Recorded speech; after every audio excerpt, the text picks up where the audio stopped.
He's not fooling anyone at this point. With each new interview, George Clooney seems more determined to paint himself as some kind of resistance hero, but instead of making a strong case, he's sounding more and more unhinged by the day and desperate every time he speaks. In a recent interview, Megyn Kelly and Ben Shapiro took his latest claims apart with ease, exposing how hypocritical his arguments really are at the base. Today we're breaking down their responses and you're going to love every second of it. As always, please make sure to subscribe and hit the notification bell for more videos just like this. When the other three estates fail, when the judiciary and the executive and the legislative branches fail us, the fourth estate has to succeed. Has to succeed. As 60 Minutes is here right now on our first day. We're seeing this idea of using government to scare or fine or use corporations to make journalists smaller.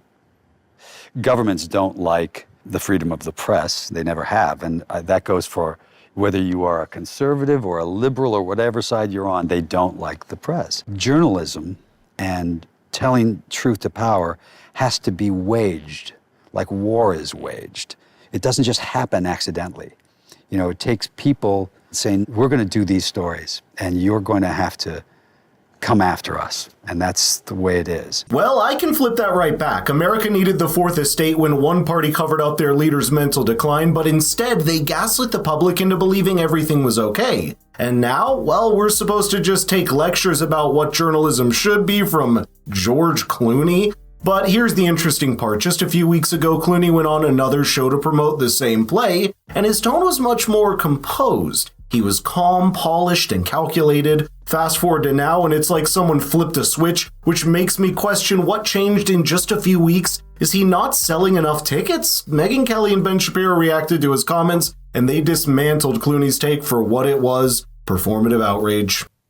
Yeah, he is so tiresome. Just as a human being, he's unbelievably tiresome.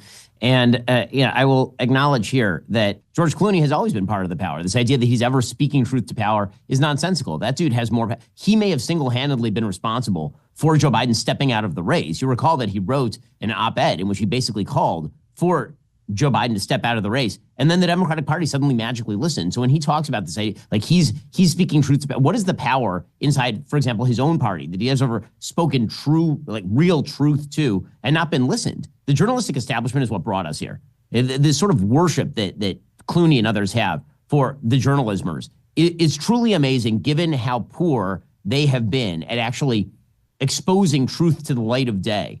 He's speaking beyond a point where people have any respect for journalistic establishment at all. I don't know who he's talking about. The American approval of the journalistic establishment is in the 20% range. Exactly. While George Clooney likes to present himself as a man of the people, let's not kid ourselves. He's Hollywood royalty, private jets, million-dollar estates, political fundraisers with champagne toasts. The man is the textbook definition of an elite. And when it comes to trust in the media, I have to correct Ben here. According to a recent Gallup report, trust in mass media is at its lowest point in more than 5 decades. Quote, with just 31% trusting the media a great deal or a fair amount, 33% saying they do not trust it very much, and 36% saying they have no trust in it at all. That's the majority of the country completely checked out, and understandably so. Because George Clooney's idea of journalism is to just toe the party line when it helps the left and say what needs to be said and bury what needs to be said, as so long as it will hurt the right. I mean, I'm just wondering, who are these journalists who aren't covering the Trump administration? They're like, who are they? It'd be great for him to call them out. Right. Hey, who are these journalists who are being so nice to the Trump administration all the way through? And when he talks about settlements that these various outlets are making with President Trump, that's because they literally engaged in slander and libel of President Trump. And they thought that they were going to lose a big settlement to him. It's not because they're trying to buy access to the president of the United States by paying him money. And if he's going to make that actual argument, then probably he should just make that argument overtly. Megyn is spot on. Clooney's latest show is no different than Jake Tapper's book, which talks about Biden's mental decline and its cover-up. All of a sudden, you see celebrities and media personalities on the left crawling out of the woodwork, suddenly acting like they've grown a spine. By the way, notice you haven't liked the video or subscribed to the channel yet, so what are you waiting for? Now they're trying to rewrite the narrative like they were always on the side of truth. No. You don't get to wear the hero cape after staying silent when it actually mattered. Where was all this courage the past 4 years? This is exactly what Megyn expanded on, and she made some valid points. For the last 4 years. Where's his lecture to the New York Times on how to cover brain infirmities, right? Like right now he's upset. He's upset about the press. And to your point, the press is not falling down on the job in trying to cover Trump negatively. They're falling down on the job in plenty of other ways. Only in George Clooney's world does he have to come out now and lecture the press on how important they are more than ever.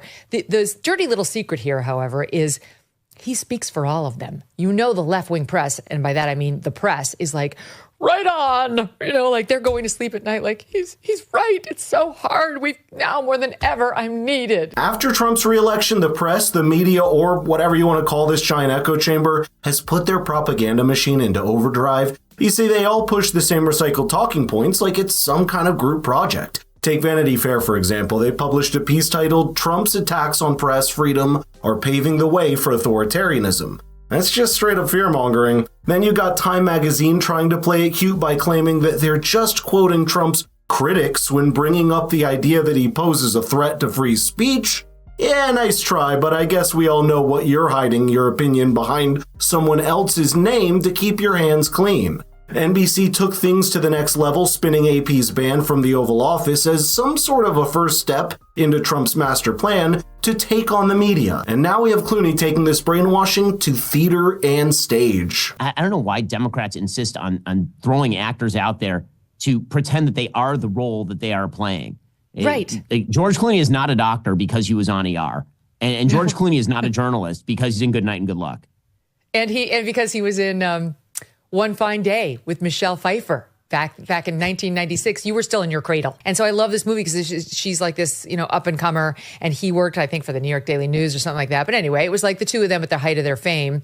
That doesn't make him an actual journalist. And so he's like, who is it? Is it Tom Cruise who tried to be a Navy SEAL, even though he was too old to be a Navy SEAL and put himself through SEAL training? It's like, you can try to go through the SEAL training. That's fine. If you want to see if you can do it. But Tom Cruise didn't come out actually believing he was a Navy SEAL. He doesn't think he can flight fighter jets because of Top Gun. Only George Clooney feels like he's in the position to lecture all of us on how it's done, how it ought to be done. Yep, it's honestly mind-boggling how Hollywood still doesn't get it. After all the backlash and the total rejection of their political messaging during the past election, you'd think they'd stop trying to play a moral compass for the rest of us, but clearly Clooney did not get the memo. Instead of reflecting on why so many people rejected his takes, George is doubling down. I think it's safe to say most Americans are sick of being told how to think, what to believe, or who the good guys are, especially when it comes from people who are detached from reality. But I'd love to know your thoughts here, so let's get the conversation rolling in the comments down below. And if you want your friends to get their coverage from an independent source like us, please share the video with them. Thanks so much for watching, and I'll see you in the next one.